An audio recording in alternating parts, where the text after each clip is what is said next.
programs that we have all recognized as social protection programs. We're talking of three classes.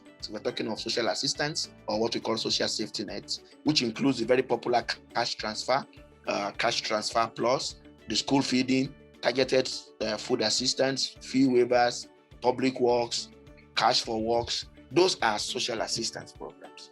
And then we talk about the insurance, which is always a way to prevent people from falling into poverty. And then we talk about old age, disability pensions, unemployment insurance, community health insurance, community-based services for the poor that helps to promote the access and utilization of education services, health services, water services, nutrition services, sanitation services. These are things that prevent people from falling into poverty, or at least serves as a shock absorber in terms of an insurance. And then we have the labor and job market programs that build the skills of the poor, that helps them to search for jobs and improve their opportunities, and of course that improve their when we talk about improving labor regulations programs, and that allows the poor, and this is looking essentially most of the time at the informal